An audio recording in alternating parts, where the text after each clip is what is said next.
Welcome to the campus party in Berlin and the upcoming celebration of the Internet Campus Party partnership.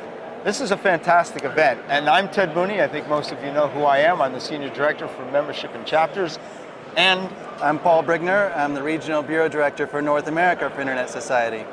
I need to thank Paul for having set all this up, and Jolie for making sure that the live stream was all operational and making this whole event happen. We couldn't have done it without you two guys, and I am extraordinarily appreciative of everything that you've done. Yep, happy to help.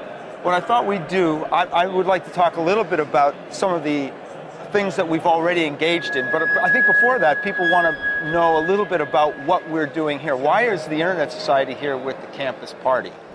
And in truth, it's an extraordinary opportunity, I think, for all of us to come together and invigorate both organizations.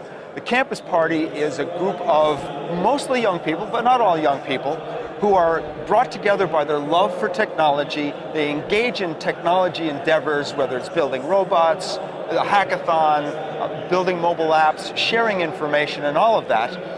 And they want to do that for the betterment of mankind. This is their direction. But the truth is, it's a very broad direction, isn't it?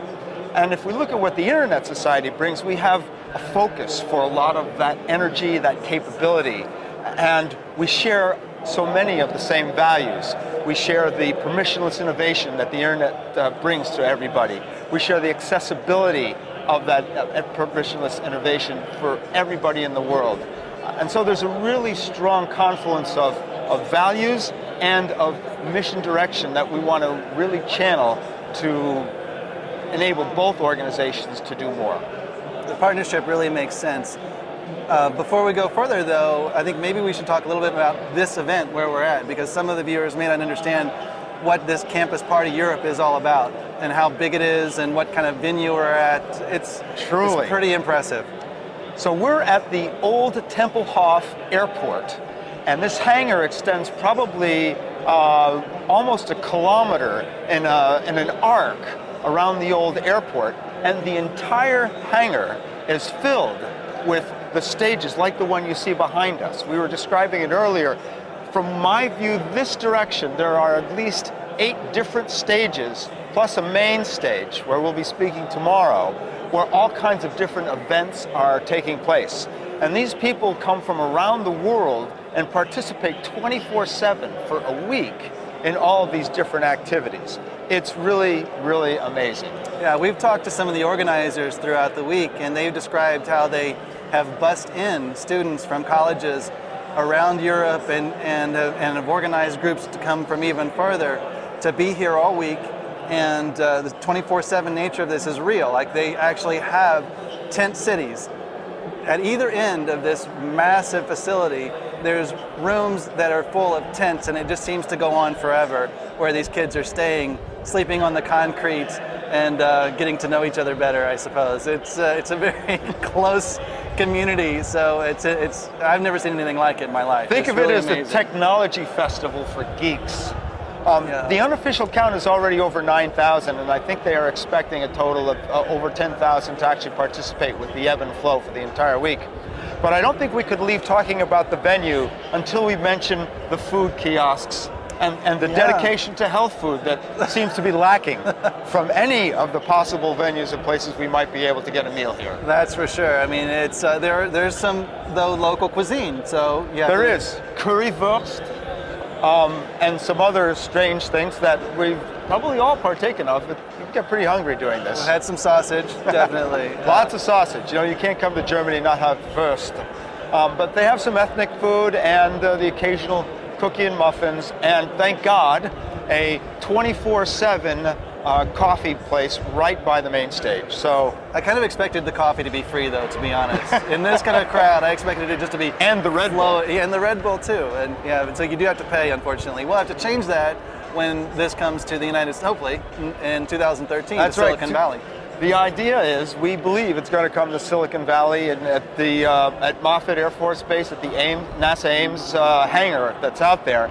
Still a lot of logistics to be worked out between now and then, but we have our San Francisco chapter Hopefully some of you are on this broadcast, and you've been helping to make that happen as well. Thank you to Mike Snell and everybody out in San Francisco for doing that. Let's talk a little bit about some of the things that we've been doing. What do you think?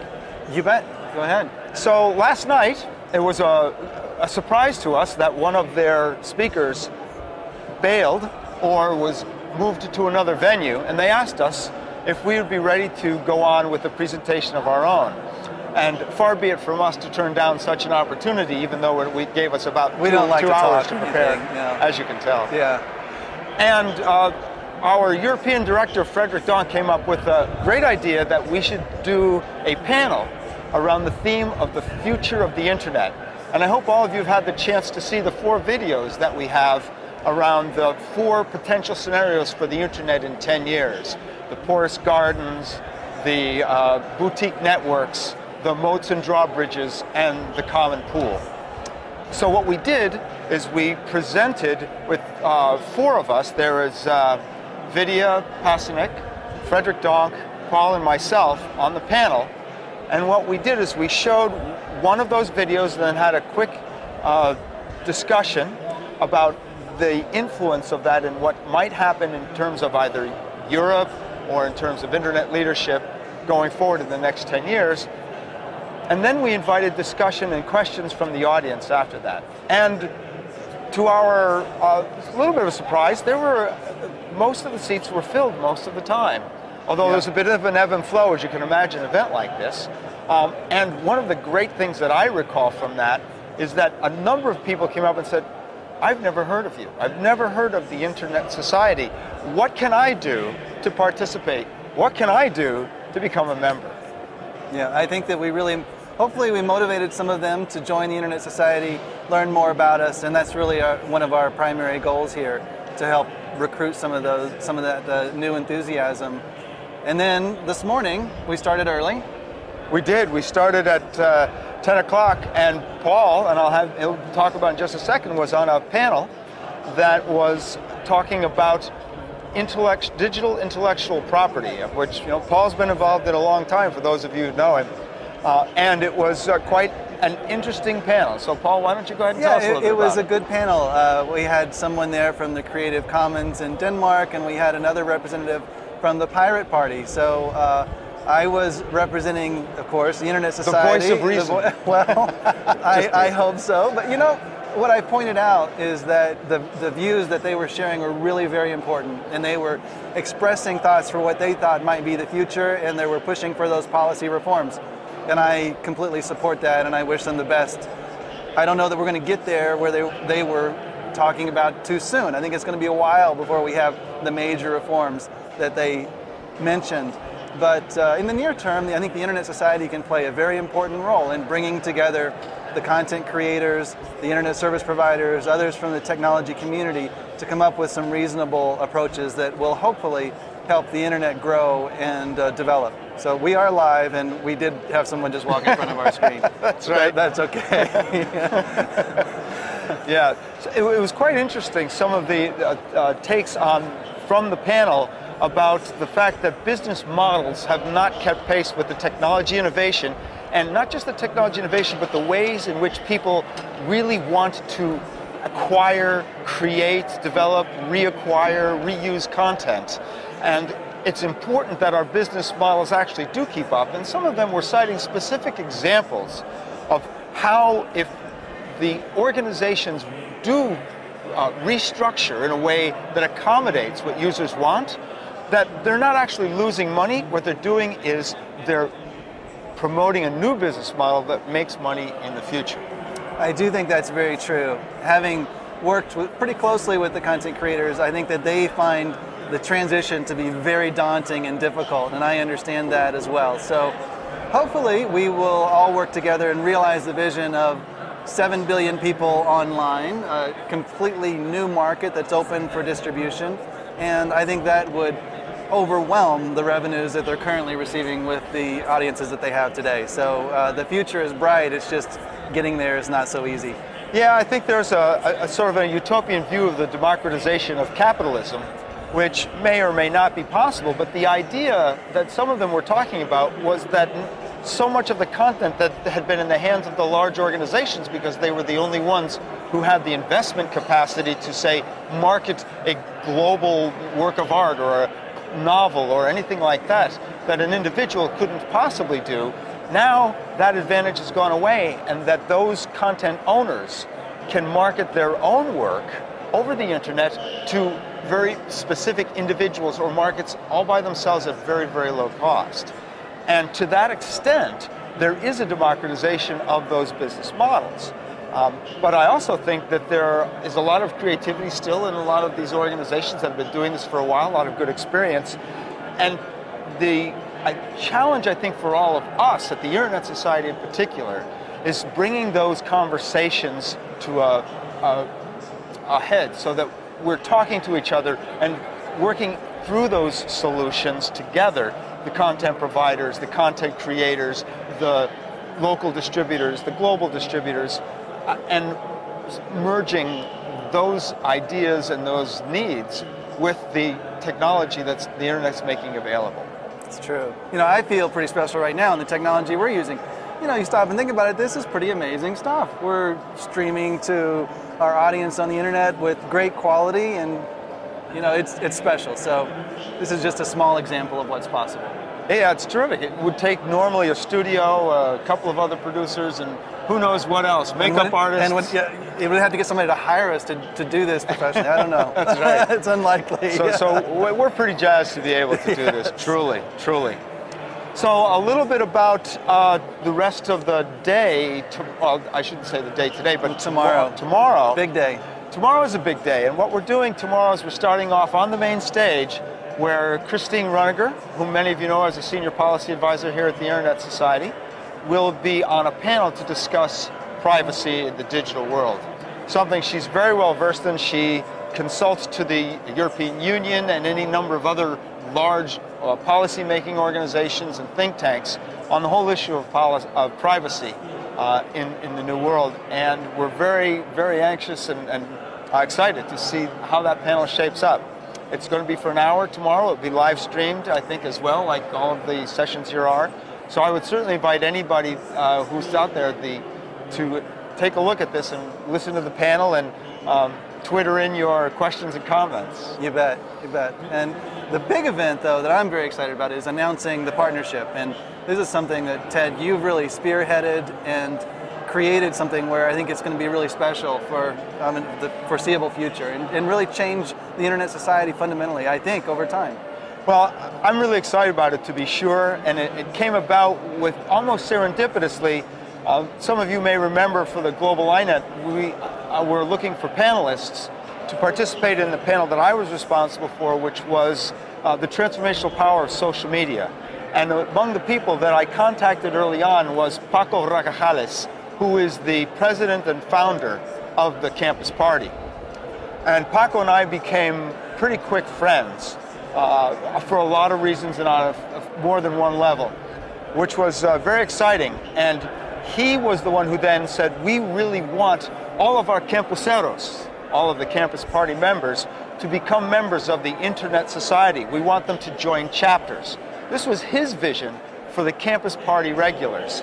And that's when we started talking about, well, how can we then participate? How do we make that happen? And we decided that we would start off with a statement of principles that we would sign jointly, and we wanted to make sure that it was ready in time to announce here. This is their annual event. And so not only are there 9,000 or 10,000 of the campuseros present here, but many, many more are watching around the world and participating in Campus Party events regionally and locally. So the opportunity then to reach them is going to be extraordinary for us. There is the possibility of a strong influx of their ideas and energy into each and every one of our chapters, honestly. That alone is extremely exciting, bringing that energy and that optimism. But now the opportunity to grow our own membership and to channel that focus and energy from their love of technology to a real social good, to the mission of the Internet Society, has, I think, some extraordinary potential. And it won't be done without hard work. It's not just an if you build it, they will come. We're thinking that tomorrow's signing is not a culmination so much as it is a beginning. And then it's up to all of us, and I think in many ways, to figure out how we're going to make that happen, how to really leverage this partnership. Well, haven't we already made some pretty significant changes for the campuseros? So, for example, I don't know the details of this, I'm sure you do. Have we created a special membership category for them, or is that the intention? Right, so there is as some of you may know, there is in fact, according to the bylaws in the Internet Society, a student membership. And what we've done is we've rejuvenated the student membership and offered it as at a discount to the campuseros. And what we'll be able to do at this point, and this is something that all I think of our members need to know, is that for that student membership, we're going to offer membership cards and discounts to all of the Internet Society events. Someone might be saying, well, gee, if they're all for free, what difference does a discount make?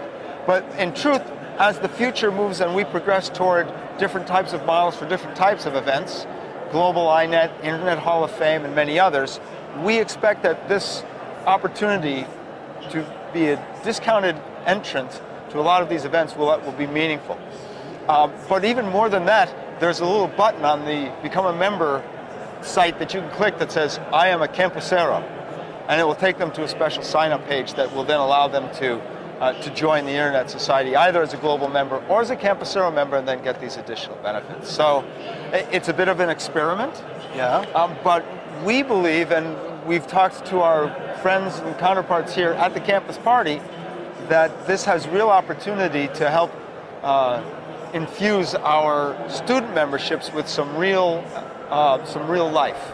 Yeah, well, it's obvious that you're taking it very seriously, and we're taking some very concrete steps, which is exciting. And you can imagine how we could expand all of our other programs to help bring campuseros in. For example, the Internet Leadership Program, tailoring specific educational programs for campuseros. It could really be a significant endeavor. Yeah, there is real opportunity. Some of these people are most of them in fact, are extremely bright and eager to find ways to contribute.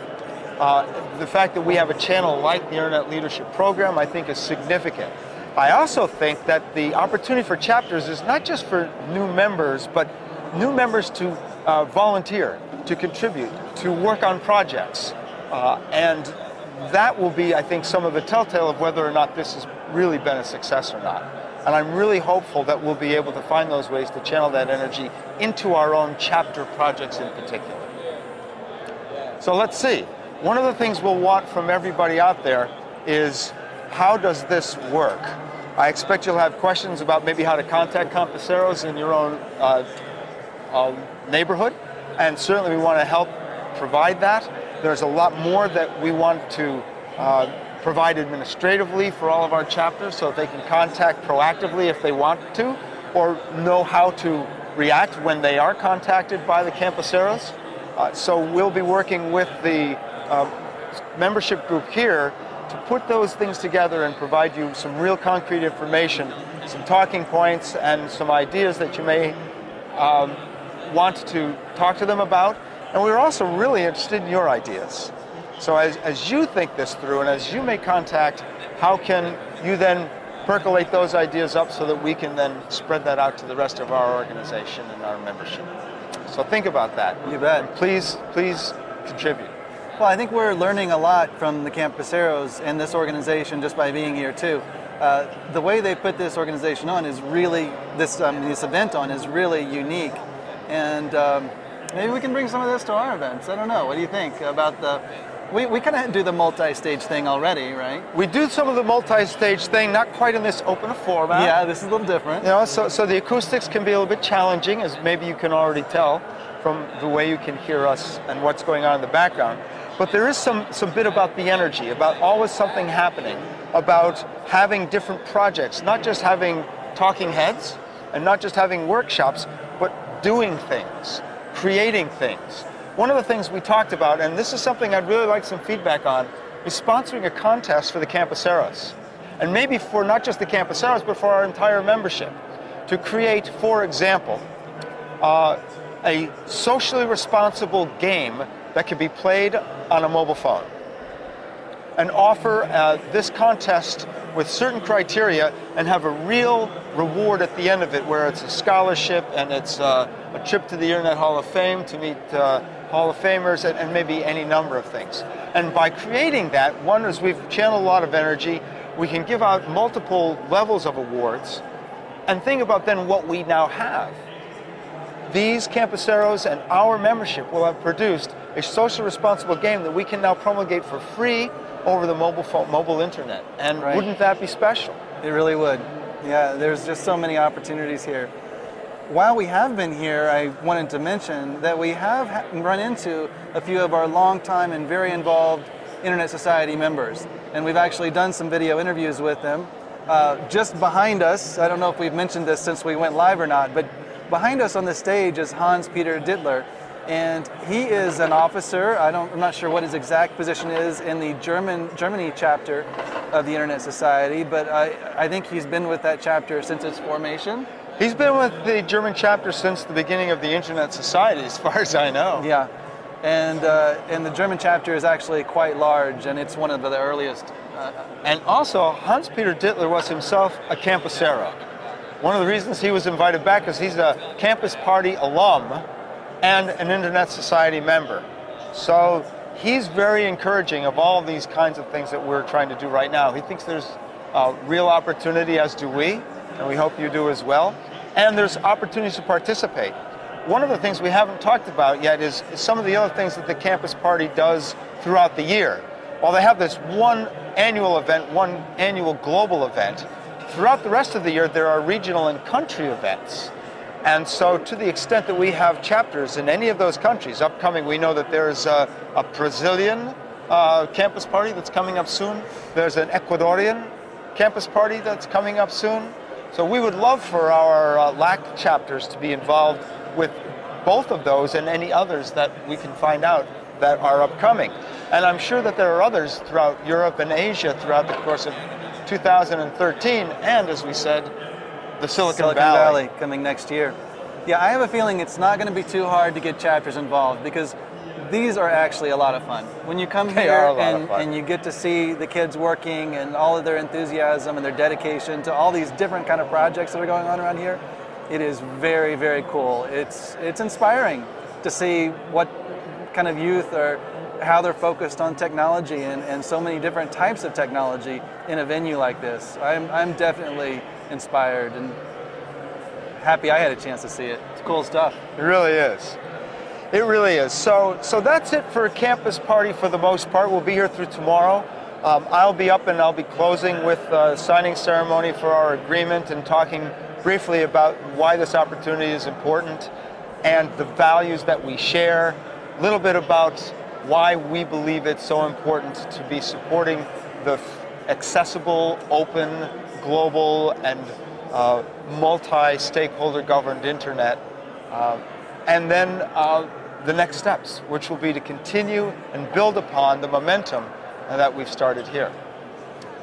So, that is outstanding. I think a couple of things is, do we have anybody texting in or well, asking any questions? We have some comments, and we had someone join us from Mexico, and hola. And I don't know that, I don't see a name here, but thank you for joining from Mexico. That is awesome. And he notes that they're going to be having a campus party in Mexico. Is that Alejandro? It could be. It could in be. any case, it's Leon from Mexico. It's Leon. Excellent. Hi, Leon. So, campus party in Mexico, that'd be fabulous, and that would be something that would be wonderful for any of us to participate in. Yeah, that's right. Let's see. Yeah, great to see you too. So, any other questions? Get on the chat. Please send them in. We'll hang around here and just chat for a minute while the questions come in. Would be happy to answer any that you have. Make this a more interactive session. While we've got everybody here, I'd like to just mention something, put another plug in for something I may have mentioned, I did mention in the ICANN in Costa Rica, and that is that we really want to hear from chapters and all of our members about what are the key issues that you think we, the Internet Society, and by we, I mean we, the Internet Society, all of us, need to be focusing on in 2013 and beyond. And we know that there are some significant challenges right now, certainly to the multi-stakeholder governance model. We know that there are challenges regarding intellectual property and business models. What are the key things that you think we need to be focusing on? And while I've mentioned some of the strategic issues, I also think I'd like to hear from you about what are the key operational issues. And I'll give you one example that you've heard of probably since way before my time, and maybe talk to you about an idea that's been percolating around that I did some research on, and that is our engagement platform. Yeah, that could be improved. You know, I know that we have a strong feeling toward open source, and I think that there's a lot of good reasons to be favoring open source whenever we can. But from a practical standpoint here, we haven't got the internal IT resources to be able to support an entire organization on open source. And we're not well enough organized, I don't think, to try to go out to bid for all the great talent we have in our chapter sphere to be able to bring that in and make the kinds of contributions that we could and would need to do to make all of the open source applications work. So I certainly do want to continue to hear from all of you on that, but I've also been investigating what some other large global associations and mission-driven organizations are doing to help with the engagement of their chapters and their global members. And there are some really good, really open solutions out there, although they aren't open source. They are easily deployable, very easy to use, and quite honestly would take us from being a decade in the past to being up to date and forward-looking, which is really where I hope we will be going in the very near future. So I mentioned this to you now because I'm going to be asking for some feedback, for a little bit of a look at some of the things that we've been researching, to get you all to weigh in on some of these things so that we can make some real progress in providing more capability for you all to speak to each other on really important issues, for us to easily gather feedback, for you all to more easily manage your projects and your membership and clear up this administrative burden that you all have. I know you've heard this before, and I'm not promising anything. I'm asking that we work closer together to make sure that it happens. Always looking for feedback. Yes, yes. So where they send you the email, I suppose? Yeah, absolutely send me the email. You can go to me directly if you like. You can also send it to chapter support because I was meeting with the chapter support team. Very good. One other thing I wanted to mention while we have chapter leaders on the phone is that we have gone out and requested a replacement for Ann Lord for a director of chapters. And I'm really happy to report that we have had a number of very strong candidates. Some of them have come from the chapter sphere themselves, and some of them have come from people who have worked with the Internet Society either directly or tangentially in the not too distant past, and who have some very, very good ideas, are very well spoken, and are very, very chapter focused, which is a key criteria for me as we go forward with the selection. One of the promises that I am making now, and I won't make a lot of promises, one of them is that as we go through the selection process, before any offer is made, I want to get some feedback from a number of chapter leaders, and I'll give them the opportunity to speak to the finalists to be sure that this is someone that they're going to feel comfortable with, or at least have the opportunity to weigh in on what their reaction is to somebody in such an important position that's going to come on board. So I hope that if you're interested in being among those people who will talk to this finalist or two, that you do let me know so that we can schedule that in within the next 3 weeks. Great. That's going to be it's a challenging job, an extremely challenging really job. Challenging job. I'm very hopeful we get someone great into that role. I'm sure we will. So Mr. Pasanti did join us. Professor Pasanti joined us. So hello there. Dr. Alejandro, welcome. Hola, Alejandro. So I think we should wrap. I mean, this has been a great meeting, and we've had good turnout here. We've got a couple 25 viewers at one point online, so outstanding. Good. Maybe more next time. Well, we need to work on our publicity, our social media, to get the word out a little bit more.